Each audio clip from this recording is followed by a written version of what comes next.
Il y a une question que j'aimerais bien vous poser, mais n'est pas forcément obligé de répondre à ça, peut-être, mais répondez peut-être à vous-même. C'est est-ce que j'ai toujours pris l'occasion, ou parfois est-ce que j'ai le sentiment de ne pas avoir agi quand je le voudrais. C'est-à-dire, quand j'ai eu l'occasion d'apporter quelque chose, est-ce que j'ai eu des fois la sensation de me dire en rentrant chez moi, peut-être, j'aurais peut-être dû répondre ceci. Ou alors j'aurais peut-être dû m'affirmer à ce niveau-là. J'aurais peut-être dû prendre position, mais peut-être parce que la peur du rejet, ou à cause de la timidité, tout simplement, ou à cause de la honte, de la moquerie, à cause de ça, je ne prends pas position. Moi, personnellement, ça m'est arrivé plusieurs fois de ne pas pouvoir prendre position, et après, en rentrant dans mon intimité, ou chez moi, ou là où je ne suis pas vulnérable, en quelque sorte, je me dis, j'aurais dû répondre ça, parce que je suis enfant de Dieu. C'est facile, encore une fois, quand on parle ici, d'être fort, mais quand on n'est pas dans l'église, qu'on est dans le monde, et qu'on est confronté, des fois, au milieu, dans le travail, ou dans la famille, ou qu'on est en sortie avec des amis, qu'en est-il parfois de ces moments-là où on ne prend pas souvent position qu'on le voudrait? Je ne parle pas de position par rapport à certains pays, il y en a qui sont vraiment persécutés, où je peux comprendre que certains partent ou fuient parce qu'ils ont peur, peut-être jusqu'à être emprisonnés ou à mourir.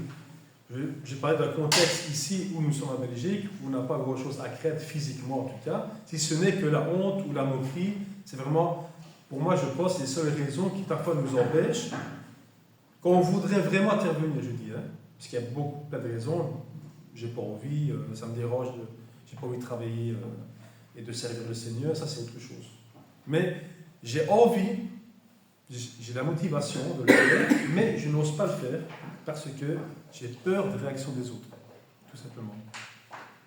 C'est pas pour rien qu'on a pris à lecture ce matin la parabole des 10 vierges. C'est un sujet qu'on a étudié mercredi lors de l'étude, c'est un sujet qu'on s'est posé la question et on se disait, c'est une bonne question, parce qu'on s'est dit, dans quel groupe on se voit être? Dans quel groupe, des fois, on se voit appartenir? On voit qu'il y a le groupe des 5 folles, les 5 vierges qui sont folles, et d'autres, les 5 vierges qui n'étaient pas et qui étaient sages. On les appelle pourquoi sages? Parce qu'ils avaient pris des précautions. On voit qu'un groupe avait préparé la venue du maître et avait pris une réserve d'huile pour la venue de l'époux. D'autres ne s'étaient peut-être pas tracassés, ou peut-être qu'à compter sur les autres pour avoir de l'huile, tout simplement. Et on se pose la question de quel groupe parfois on se dit être. Et c'est intéressant parce qu'on voudrait tous, normalement, on devrait tous se dire j'appartiens au groupe des 5 sages, et non pas des 5 folles. Parce que si on se dit ça, forcément, ça nous élève un peu plus dans notre ego, et si on se dit qu'on appartient malheureusement au groupe des 5 folles, c'est comme si on se rabaissait soi-même. Mais ce n'est pas parce qu'on se rabaisse ou qu'on s'élève, c'est plutôt faire un constat de soi-même et se dire j'appartiens à quel groupe pour pouvoir évoluer ou m'améliorer. Ce n'est pas forcément un jugement de soi-même, c'est un constat qu'on fait et c'est le constat qui nous permet de nous améliorer. Si on ne se compare pas à un moment donné, on ne sait pas vraiment ce qu'on vaut. Le fait de s'évaluer, ça nous permet de nous améliorer. Ce n'est pas toujours quelque chose de négatif, de dire j'aurais dû faire ça, ok, la prochaine fois je vais essayer de le faire. Ce n'est pas quelque chose forcément de négatif. Quand on prend le passage, on voit que les 5 sages avaient assez d'huile. Assez d'huile ne veut pas dire qu'il n'allait pas manquer de lumière tout le reste de la soirée, et que certains, eux, auraient peut-être manqué d'huile ou de lumière pour la soirée. Mais simplement que assez d'huile veut dire les œuvres en attendant l'époux, peut-être. Veiller veut dire écouter le maître en son absence. C'est peut-être dans ce sens-là qu'il faut... peut-être qu'il y a peut-être d'autres façons de comprendre cette parabole. En tout cas, c'est la façon dont moi je la comprends, c'est veiller. Veiller. La raison pour laquelle des fois on ne veille pas assez, c'est peut-être, comme on l'a dit tantôt, c'est peut-être à cause de la timidité ou la crainte, la peur, les moqueries. C'est vraiment dans cet aspect-là que je parlais ce matin, parce que ce sont des sentiments qu'on a parfois quand on veut bien faire, mais qu'on ne le fait pas parce que des fois ça nous surpasse. Des fois ça vient dépasser même l'envie qu'on a de pouvoir servir le Seigneur. Qu'on a envie, mais qu'on ne sait pas parce que des fois la peur est plus forte. Des fois on dit toujours, j'ai pas su parce que j'avais trop peur. On aimerait bien, mais j'ai pas osé le faire. C'est pas un manque de motivation, peut-être, mais c'est pas que j'ai pas voulu le faire. J'avais envie, mais la peur était trop forte. Quand on parle comme ça, on dirait que c'est extraordinairement grave. Non, c'est le fait de se dire que on n'a pas à craindre grand-chose, encore une fois en Belgique, ou en Europe, je pense, mais c'est bien de savoir à quel point des fois la foi des fois peut se limiter dans les épreuves. En Matthieu 10, versets 32 et 33, c'est Jésus qui parle. Il apporte quelque chose qui nous aide. Matthieu 10, versets 32 à 33, il est écrit: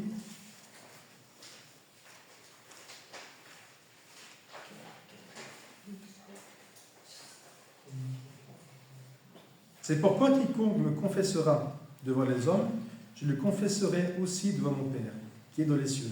Mais quiconque me reniera devant les hommes, je le renierai aussi devant mon Père, qui est dans les cieux. Quand on lit ce passage-là, ça fait un peu froid dans le dos, parce qu'on se dit, est-ce que j'ai assez témoigné de Jésus? Est-ce que j'ai, comme reprend le passage, Jésus qui me confesse, est-ce que j'ai assez confessé le Seigneur au point que Jésus puisse me confesser aussi auprès de Dieu? Autrement dit, est-ce que j'ai essayé de prendre toutes les occasions qui étaient possibles de pouvoir, pour moi-même en tout cas, dans mon intérêt que j'ai de le faire, est-ce que je l'ai fait assez? Est-ce que j'ai pris toutes les occasions qui étaient possibles de le faire? Ça ne veut pas dire qu'on doit tous prêcher dans les rues. Non, ça veut juste dire d'être utile. Chacun avec son don, peu importe son don, il n'y a pas de don qui est meilleur qu'un autre. Ce n'est pas pour rien, je pense, qu'en Matthieu 25, la suite des paraboles des talents, la suite des paraboles des 10 vierges est suivie par la parabole des talents. Je ne pense pas que c'est un hasard. L'enseignement que Jésus apporte pour ce qui est semblable à le royaume des cieux. Ça ne veut pas dire forcément que tout, on ne va pas se sentir diminué par rapport à l'autre, mais chacun est utile à sa façon dans l'Église. Donc, qu'on ne se sente pas obligé de dire « je dois faire ceci », parce que des fois, se forcer à faire quelque chose, on ne le fait peut-être pas de la meilleure façon possible. Alors, si on doit se forcer pour le faire, ce n'est pas toujours bon non plus. Et après, on a des regrets, j'aurais dû faire comme ça et comme ça. Tant mieux, le fait de le faire, forcément, apporte à s'améliorer à un moment donné, d'accord. Mais si on doit se forcer à faire quelque chose qu'on n'a pas envie de faire, on peut se trouver utile dans une autre façon de travailler ou de servir le Seigneur. Il y en a qui sont doués pour parler, qui parlent. Ceux qui sont doués pour servir, qui servent. Ceux qui sont doués pour encourager quelqu'un, qui l'encouragent. Mais chacun doit le faire parce qu'il est heureux de le faire. Et je pense que c'est comme ça qu'il sera efficace à Dieu. Et heureux lui-même de se sentir utile dans le corps de l'Église. En Éphésiens chapitre 2, verset 10,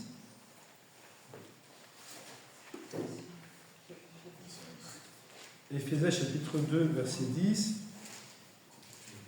il est dit: car nous sommes son ouvrage, ayant été créés en Jésus-Christ pour de bonnes œuvres que Dieu a préparées d'avance afin que nous les pratiquions. Créés en Jésus-Christ, nous sommes, afin que nous pratiquions les œuvres qu'il avait préparées pour nous. Donc, on entend pour que nous les pratiquions. Autre part, on l'avait lu la fois passée, vous êtes en Christ. Vous ne vivez plus pour vous-même, mais pour celui qui est mort et ressuscité pour vous. C'est une façon de dire, attends, quelqu'un est mort pour moi. On a fait la Sainte Seine il y a quelques instants et on s'est dit, on a commémoré la mort du Seigneur, il est mort pour chacun de nous. On a vu comment il a souffert.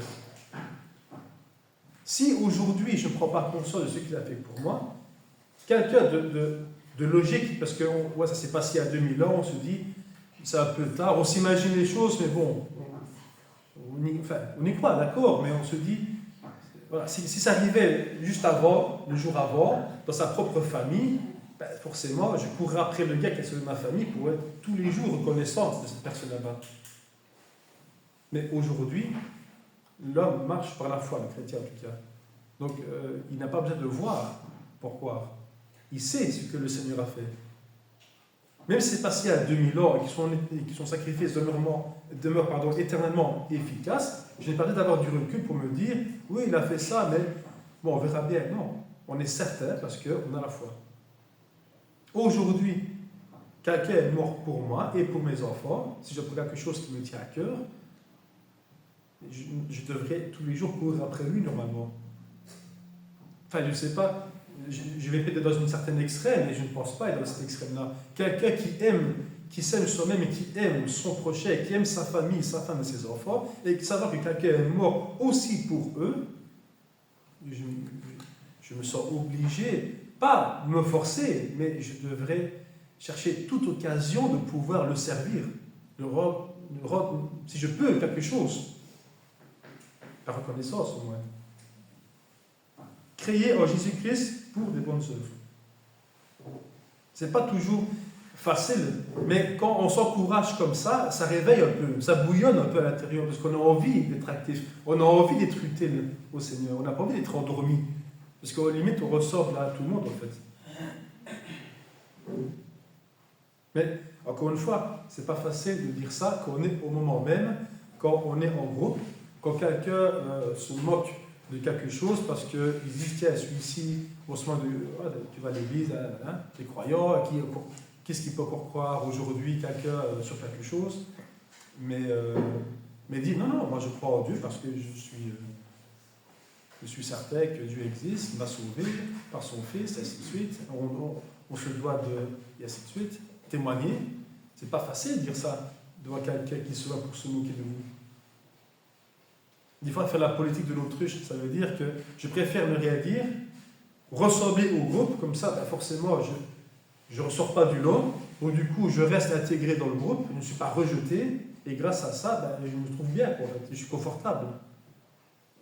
Mais Jésus n'a pas choisi le confort. Quand il est venu, il savait bien qu'il allait être rejeté.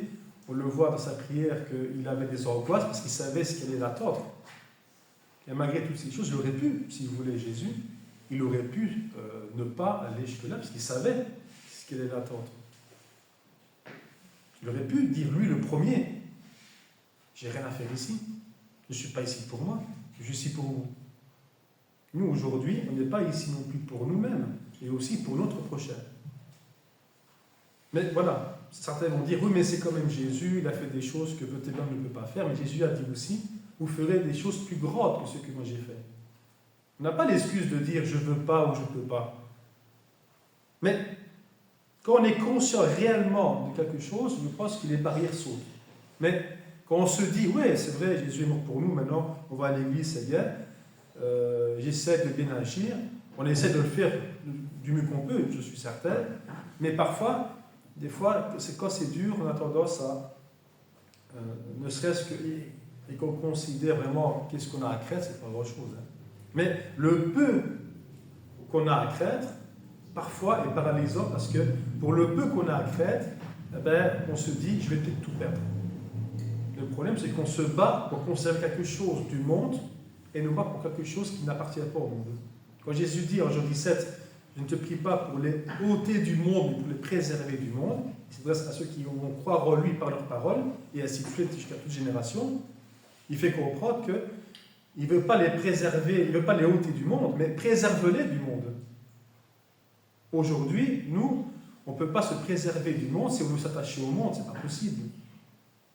Si on s'ancre dans le monde, si on s'attache à quelque chose du monde, on ne peut pas s'élever plus haut que ce qu'on s'accroche. Qu'on choisit de s'accrocher, forcément on ne s'élève pas non plus. Mais pour s'élever, il faut savoir se décrocher du monde. Se décrocher du monde veut dire aussi accepter de ne pas ressembler au monde. Et ça, c'est compliqué. C'est ce qui fait qu'on accepte de ne pas ressembler à notre entourage, d'être différent que les autres. Et quand on est différent, forcément, on se fait remarquer, détester, moquer. Mais comme on l'a dit, ça ne se limite qu'à ça. En Belgique, je dis bien encore, je pense, mais grosso modo. Il y a un passage aussi en 2 Timothée que Paul, je vois ça comme un encouragement que donne à Timothée. Donc en 2 Timothée 1, chapitre 1, versets 6 à 8, il dit, c'est pourquoi, on va lire plus loin. Donc verset 3, je rends grâce à Dieu que mes ancêtres ont servi, que je sers avec une conscience pure, de ce que nuit et jour je me souviens continuellement de toi dans mes prières, me rappelant tes larmes et désirant te voir afin d'être rempli de joie, gardant le souvenir de la foi sincère qui est en toi, qui habita d'abord dans ton aïeul Louis et dans ta mère Eunice, et qui, j'en suis persuadé, habite aussi en toi. C'est pourquoi je t'exhorte à ranimer le don de Dieu que tu as reçu par l'imposition des mains. Ce n'est pas un esprit de timidité que Dieu nous a donné, mais un esprit de force, d'amour et de sagesse. N'aie donc point honte du témoignage à rendre à notre Seigneur, ni de moi, son prisonnier, mais souffre avec moi pour l'évangile, et ainsi de suite. Bon, moi, je vois ici l'encouragement de Paul à Timothée de ne pas se laisser décourager, peut-être qu'il y avait une timidité quelque part. En tout cas, on ne va pas dire je ne vais pas dire au-delà de ce que la Bible dit, mais en tout cas, ici, on voit en tout cas un encouragement de Paul à Timothée. Car ce n'est pas l'esprit de timidité que Dieu nous a donné, mais l'esprit de force. N'est donc point honte du témoignage à rendre à notre Seigneur, mais souffre avec moi pour l'évangile. Autrement dit, il parle à tout le monde. Nous souffrons aussi avec lui pour l'évangile. C'est beau de dire ce que Paul a fait à Timothée, mais il s'adresse aussi à nous, parce que nous avons aussi les mêmes défauts. Paul était un homme comme nous, a eu des défauts, aussi avait peut-être certainement des peurs et des craintes, mais l'appel qu'il a eu du Seigneur a estimé qu'elle était de plus grande valeur que ceux qu'il avait depuis toujours eu. Ça veut dire la reconnaissance d'être un homme qui était élevé avec une certaine connaissance et une certaine réputation. Mais comme il dit, je regarde tout ça comme de la boue. Il n'avait pas peur de dire, voici celui qui persécutait l'Église, maintenant prêche le Seigneur mort et ressuscité. Il ne s'est pas dit, tiens, on va se foutre de moi quand même. Parce que j'ai fait à côté, j'ai persécuté l'Église, et maintenant, voici que maintenant je prêche ce Seigneur-là que j'ai voulu persécuter. Les gens auraient pu dire, mais il est fou celui-ci. Mais lui, qu'est-ce qu'il se fout de la vie des autres aussi? Parce que la vie des hommes n'a pas de valeur par rapport à la vie de Dieu. Imaginons un peu l'état d'esprit. Je ne prends pas l'exemple de Paul, je prends l'exemple que tout homme peut avoir. Parce que Paul est un homme comme nous. Mais il était en tout cas très, très persuadé et très convaincu. On pourrait l'être de toute façon aussi. C'est pas ça. Je ne diminue pas par rapport à Paul. Paul est un exemple que je prends parce que ce que lui a fait, on peut le faire aussi si on veut. En Exode, chapitre 4, là c'est Dieu qui parle avec Moïse. Un exemple, comme quoi des fois, je vais prendre un exemple dans le Nouveau et dans l'Ancien. Exode, chapitre 4. D'abord, au chapitre 3, on voit c'est le buisson ardent et on voit que Dieu parle à Moïse et encourage, enfin, demande à Moïse en tout cas, Exode chapitre 3. Et on voit ces buissons ardents et alors Dieu demande à Moïse d'aller en Égypte pour parler au peuple d'Israël, pour parler à Pharaon, afin de faire sortir son peuple. Exode chapitre 4, les versets 10 à 17 dit, Exode chapitre 4, versets 10 à 17. Moïse dit à l'Éternel, Seigneur, je ne suis pas un homme qui ait la parole facile, et ce n'est ni d'hier ni d'avant-hier, ni même depuis que tu parles à ton serviteur, car j'ai la bouche et la langue embarrassée. L'Éternel lui dit, qui a fait la bouche de l'homme, et qui rend muet ou sourd, voyant ou aveugle? N'est-ce pas moi, l'Éternel? Va donc, je serai avec ta bouche, et je t'enseignerai ce que tu auras à dire. Moïse dit, ah, Seigneur, envoie qui tu voudras envoyer. Alors la colère de l'Éternel s'enflamma contre Moïse, et il dit, n'y a-t-il pas ton frère Aaron, le Lévite? Je sais qu'il parlera facilement. le voici lui-même, qui vient devant toi. Et quand il te verra, il se réjouira dans son cœur. Tu lui parleras, tu mettras des paroles dans sa bouche, et moi je serai avec ta bouche et avec sa bouche, et je vous enseignerai ce que vous aurez à faire. Là, on voit que Moïse, on voit qu'il assiste un petit peu, et finalement que Dieu se fâche contre Moïse, parce que peut-être que Moïse n'a pas envie, il prend peut-être ici l'excuse de sa façon, où il a peut-être difficile à s'exprimer. Comme il dit ici, j'ai la bouche embarrassée, le langage, j'ai la bouche, la langue embarrassée quand il parle. Certains disent que certainement Moïse bégayait peut-être, on ne sait pas, mais on s'imagine qu'il est plus difficile à s'exprimer. Et pourquoi moi qui ne suis pas bien parlé, je dois parler de ta part à Pharaon pour délivrer le peuple d'Israël, suis-je peut-être la bonne personne? Mais des fois on pense que on n'est pas capable de faire quelque chose parce qu'on se sent faible dans un certain niveau. Des fois on ne se sent pas capable de le faire, mais Dieu voit au-delà des choses, Dieu voit au-delà des forces et des faiblesses. D'ailleurs, j'ai pris un passage qui est beau aussi, que Paul aussi dit, en 2 Corinthiens chapitre 12. En 2 Corinthiens chapitre 12, le verset 9 à 10, il dit: Ma grâce te suffit, car ma puissance s'accomplit dans la faiblesse. Je me glorifierai donc bien plus volontiers dans mes faiblesses, afin que la puissance de Christ repose sur moi. C'est pourquoi je me plais dans les faiblesses, dans les outrages, dans les calamités, dans les persécutions, dans les détresses, pour Christ. Car quand je suis faible, c'est alors que je suis fort.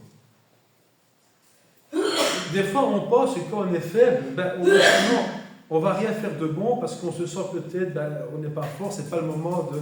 Quand je me sens un petit peu, dans ma foi, un peu fragile, parce que là, je ne dirais pas position, je ne le fais pas. Mais c'est justement dans la faiblesse, dans la honte, dans la peur de la moquerie ou de la peur du rejet, que là, on trouve une force pour celui, en tout cas, qui veut s'affirmer. Des fois, on se dit, je vais agir quand je serai prêt. Quand je serai sûr de moi, c'est là que je prends la parole. Quand je serai en confiance, c'est là que je vais m'affirmer. C'est bien de le faire quand on a confiance, surtout déjà il faut le faire. Mais le plus difficile, c'est de s'affirmer quand on n'a pas confiance, parce que c'est de la faiblesse. Mais là, Paul dit, c'est alors que je suis, car quand je suis faible, c'est alors que je suis fort. Parce que là, on fait un effort. Il n'est pas difficile de faire quelque chose si on est à l'aise dans ce qu'on fait. C'est ça qu'il veut dire.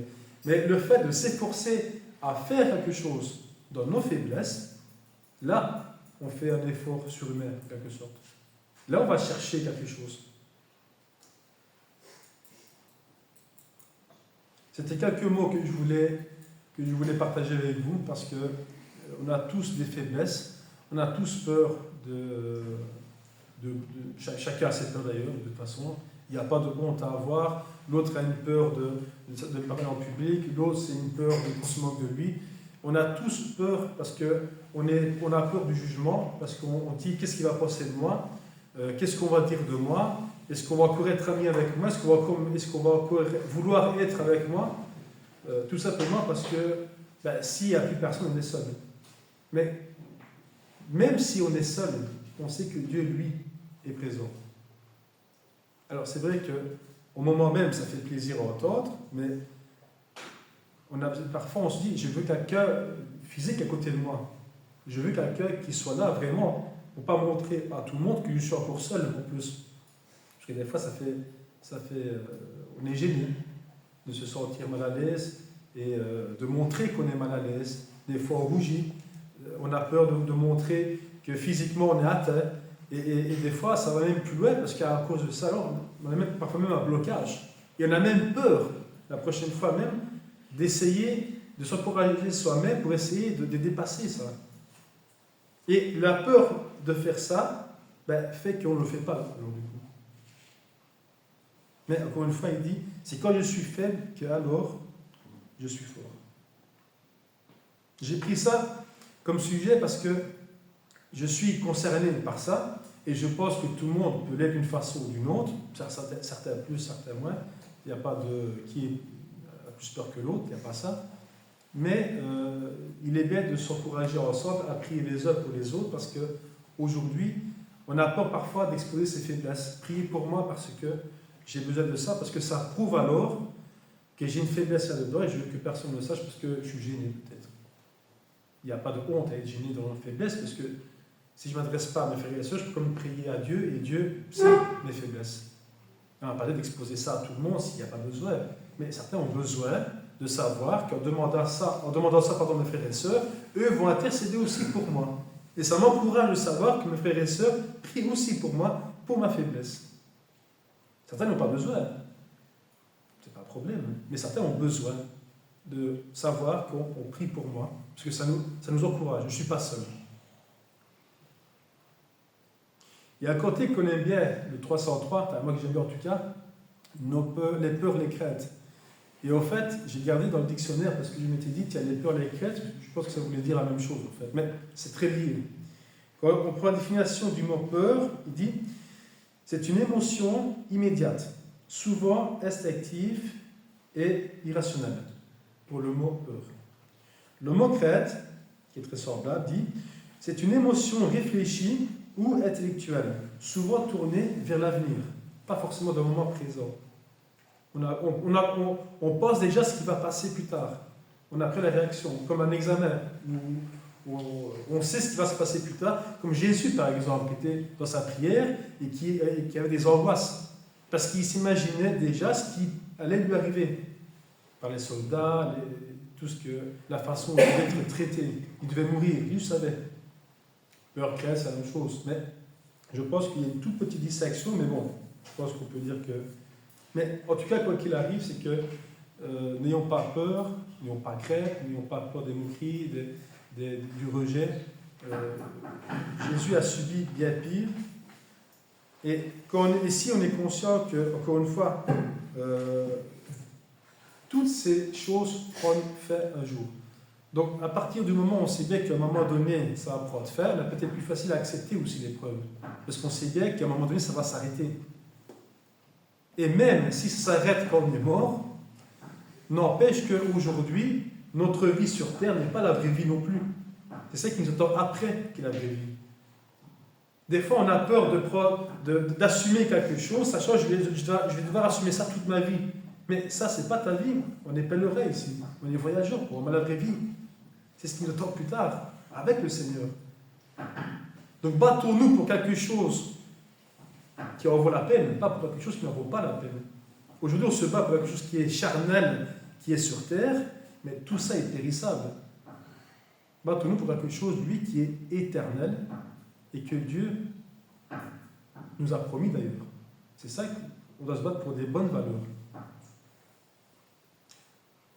Je suis concerné, donc c'est pour ça que j'ai voulu parler aussi de ça, parce que ça m'encourage également, parce que c'est bien de parler des choses qui nous encouragent, parce que ça encourage aussi peut-être ceux et celles qui sont dans le besoin, dans ce sujet-là. Je pense que tout le monde a besoin d'entendre ce genre d'encouragement, parce que je pense qu'on est tous confrontés, et celui qui dit « j'ai peur de rien », personnellement, je ne sais pas, c'est peut-être possible, mais je ne sais pas comment il fait, en tout cas. Mais moi, j'aimerais bien ne pas avoir peur de m'affirmer davantage. Parce que des fois, ça arrive, et même trop souvent. Et le fait de le dire, c'est encourageant parce qu'on se remet en question et ça aide au moment même qui sera plus tard, au moment présent plus tard, de se dire, je vais essayer de... Parce que c'est dans mes faiblesses que je vais sortir quelque chose de meilleur. Mais il faut essayer de s'encourager à ne pas oublier les paroles qu'on... La parole de Dieu est là pour nous encourager. En Timothée, je crois qu'il dit que toute parole est là pour instruire, pour encourager, redresser, reprendre, corriger. Donc, ce n'est pas quelque chose que d'utiliser seulement quand tout va mal, mais aussi quand tout va bien. On a besoin de s'encourager mutuellement. On ne doit pas ouvrir la parole de Dieu seulement quand tout va mal. Quand il y a un décès, tiens, je vais lire quelques trucs pour m'encourager, pour monter le moral. Quand j'ai perdu mon travail, je suis découragé. J'ai perdu mon emploi, un décès de quelqu'un, une amitié que j'ai perdue. Je n'ai pas besoin d'attendre un mauvais moment pour lire ma Bible. Je dois la lire pour m'encourager, pour me fortifier, mais quand je suis dans la joie, quand je suis dans la douleur. Mais tout moment doit être dans notre esprit un moment où il faut s'affirmer, prendre confiance, témoigner et essayer en tout cas, en motif de bonne conscience encore une fois, d'essayer en tout cas de montrer quelque chose où nous prétendons être, comme on l'a dit tantôt dans l'étude, dans l'évangile, dans l'épître de Jean, enfants de Dieu. Vous êtes des enfants de Dieu. Conduisez-vous comme des enfants de Dieu. Venga.